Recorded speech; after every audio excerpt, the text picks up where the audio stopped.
hello all of you. Myself Assistant Professor Pushpalata from Government College Merta city Nagaur. और आज का हमारा जो टॉपिक है विजयनगर साम्राज्य की सामाजिक दशा। जैसा कि हम सभी जानते हैं कि विजयनगर जो है दक्षिण भारत के इतिहास में एक महत्वपूर्ण स्थान रखता है। शुरुआत में एक राज्य था, धीरे धीरे जो है ये दक्षिण का एक महत्वपूर्ण साम्राज्य बन गया था और दक्षिण भारत के महत्वपूर्ण हिंदू साम्राज्य के रूप में जो है विजयनगर को याद किया जाता है। सबसे पहले हम देखेंगे विजयनगर की वर्ण व्यवस्था। भारतीय जो समाज है उसमें वर्ण व्यवस्था का हमेशा से जो है सामाजिक संगठन में महत्वपूर्ण योगदान रहा है। तो यहाँ हम देखते हैं कि विजयनगर में जो है ब्राह्मण, क्षत्रिय, वैश्य और शूद्र चार वर्णों को स्पष्ट विभाजन देखने को नहीं मिलता। फिर भी हम देखते हैं कि जो समाज है वो वर्गों में विभाजित था। हालांकि ब्राह्मण, क्षत्रिय, वैश्य और शूद्र में से हमें ब्राह्मणों का तो स्पष्ट उल्लेख मिलता है, पर कुछ ऐसे वर्ग मिलते हैं जो लगभग वैश्य और शूद्र वर्ण के समानता रखते हैं या उनकी विशेषताओं को खुद में आत्मसात किए हुए है। तो यहाँ वर्ण व्यवस्था कैसी थी? असंगठित थी, यानी हमको देखने को नहीं मिलती है। विजयनगर में वर्ण व्यवस्था देखने को नहीं मिलती है, सिर्फ हमें ब्राह्मण वर्ग का उल्लेख मिलता है स्पष्ट तौर पर, ब्राह्मण वर्ण का। ठीक है, ब्राह्मण जो थे विजयनगर के समाज में एक महत्वपूर्ण स्थान रखते थे और ब्राह्मण विजयनगर के समाज में, क्योंकि हम देखते हैं कि भारतीय सामाजिक व्यवस्था में जो ब्राह्मणों का हमेशा से सर्वश्रेष्ठ और महत्वपूर्ण स्थान रहा है और ऐसा ही विजयनगर में भी इनका स्थान था। ब्राह्मण जो थे सम्मानीय थे, समाज में इन्हें विशेष अधिकार प्राप्त थे और इनको जो है किसी प्रकार के जो है अपराध के लिए बहुत बड़ी सजा जैसे कि मृत्युदंड नहीं दिया जा सकता था और ब्राह्मण जो थे उन्हें सैनिक और असैनिक पदों पर नियुक्त किया जाता था। यहाँ तक कि ब्राह्मणों को दुर्गदानिक पदों पर भी नियुक्त किया जाता था। कई अभिलेख हमें ऐसे मिलते हैं जिससे स्पष्ट तौर से हम देखते हैं कि जो ब्राह्मण है मंत्री, राजदूत या फिर सेनापति के पदों पर रहे हैं, उनके पदों का जो है निर्वाह उन्होंने बहुत बेहतर तरीके से अपने कर्तव्यों को निभाया उन पदों पर रहते हुए। कहने को ब्राह्मण थे, पठन पाठन वेद अध्ययन अध्यापन से जुड़े हुए, पर उनका जो कर्म क्षेत्र था वो बहुआयामी था विजयनगर साम्राज्य में। ब्राह्मण वर्ण के अलावा हम देखते हैं दूसरा वर्ग। ठीक है, वर्ण की एक विशेषता मिल रही है, वर्ण का एक मिल रहा ब्राह्मण वर्ण या एक ही शाखा मिल रही ब्राह्मण की। चेट्टी समुदाय, ये चेट्टी वर्ग क्या था समाज में? समाज में जो विजयनगर का जो समाज था उसमें चेट्टी वर्ग जो था एक तरीके से व्यापार का कार्य करता था, लेन देन के कार्य करते थे। इसके अलावा इनसे जुड़े हुए लिपिक भी हमको मिलते हैं। तो ये जो चेट्टी वर्ग था इसकी जो विशेषता है कुछ हमें कैसे समानता देखें, वैश्य वर्ण से समानता रखना है। हालांकि वैश्य वर्ण शब्द का उल्लेख नहीं है, ठीक है, पर इसकी समानता चेट्टी वर्ग की किससे है? वैश्य वर्ण से। अब चेट्टियों के बारे में बारबोसा ये लिखता है कि धनी थे, सम्मानित थे, समाज में इनका महत्वपूर्ण स्थान था और न केवल अर्थव्यवस्था में बल्कि दान पुण्य, धार्मिक कार्यों में चेट्टी वर्ग अपना महत्वपूर्ण योगदान देता था। अब हम देखते हैं कि समाज में कुछ ऐसे वर्ग थे जिनके विशेष नाम हमको मिलते हैं, जैसे कि समाज में चपरासी वर्ग को कंबलतर कहा जाता था, कंबलतर। जुलाहा वर्ग को केतकुलार कहा जाता था, कृषक वर्ग को, कृषक मजदूरों को खुदी कहा जाता था, खुदी कहा जाता था।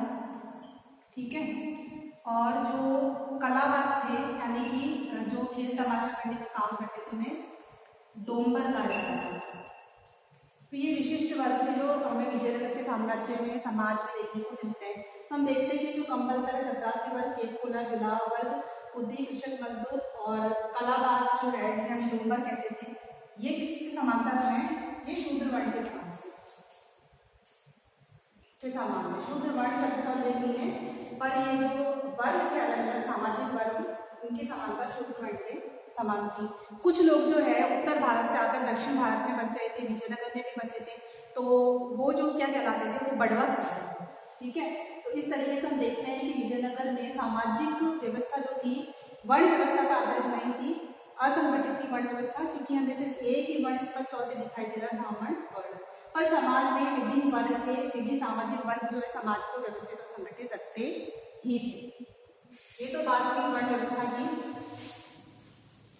अब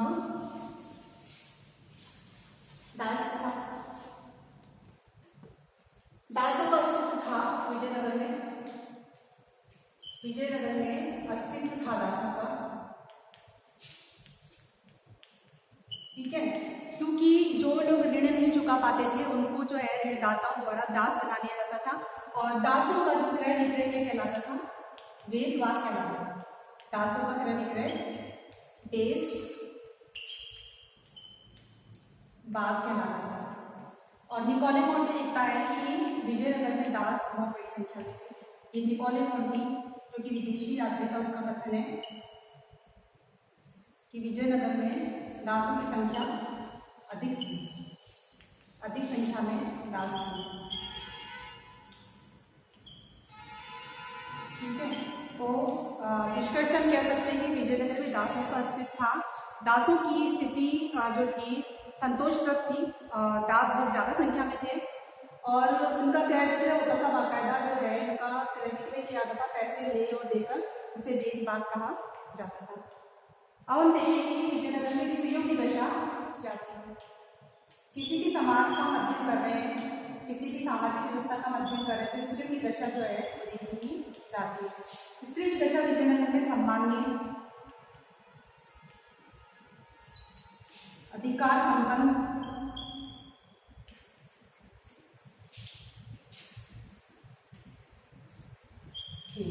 क्योंकि हम देखते हैं कि विजयनगर में जो स्त्रियां हैं न केवल उनको पारिवारिक और सामाजिक अधिकार प्राप्त थे, उनके पारिवारिक सामाजिक कर्तव्य अधिकारों के अलावा उनको काफ़ी सम्मान दिया जाता था। समाज में स्त्रियों की काफ़ी प्रतिष्ठा थी, वो राजकीय पदों पर भी नियुक्त की जाती थी। और इसके अलावा हम देखते हैं कि स्त्रियां जो है नृत्य और संगीत वाले क्षेत्र में होने के अलावा ज्योतिष है और कलाकार है, ठीक है, अंगरक्षक है, योद्धा है, लेखाधिकारी है, इन सब पदों पर भी नियुक्त की जाती थी। तो विजयनगर में जो है स्त्रियां स्वतंत्र थी और राजकीय जीवन में भी उनकी भागीदारी थी, सार्वजनिक जीवन में उनकी भागीदारी थी, महत्वपूर्ण पद जो है उनको दिए जाते थे। अब हम देखेंगे तो इससे तो ये निष्कर्ष निकला कि स्त्रियां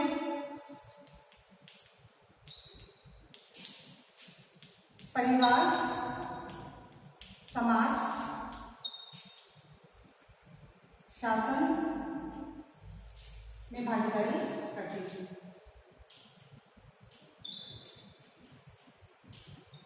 और हम देखते हैं कि स्त्रियों से जुड़ी कुछ कुप्रथाएं थी विजयनगर में, जैसे कि सती प्रथा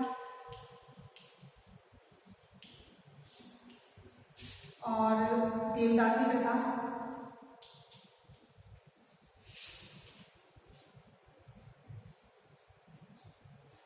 ठीक है, गणिकाएं होती थी, दहेज प्रथा,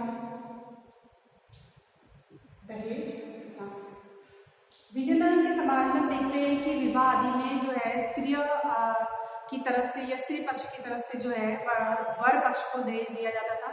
ये दहेज प्रथा विद्यमान थी। फिर हम देखते हैं कि सती प्रथा विद्यमान थी। सती प्रथा का उल्लेख जो है हमको विजयनगर के अभिलेखों में मिलता है, विशेषकर मालगुड़ा के अभिलेख में एक जो है सती के स्त्री के सती होने का उल्लेख मिल रहा है। फिर हम देखते हैं कि देवदासी प्रथा थी कि मंदिरों में जो है देवदासियां रखी जाती थी, स्त्रियों को मंदिरों में देवदासी रखा जाता था। दक्षिण भारत में या विजयनगर में देवदासी वो होती थी जिन स्त्रियों को या जिन बालिकाओं को बचपन में ही, बाल्यावस्था में ही उनके परिवार द्वारा मंदिरों को समर्पित कर दिया जाता था और वो आजीवन मंदिरों में रहकर नृत्य संगीत द्वारा साधना करके जो है देवताओं को प्रसन्न करने का कार्य करती थी।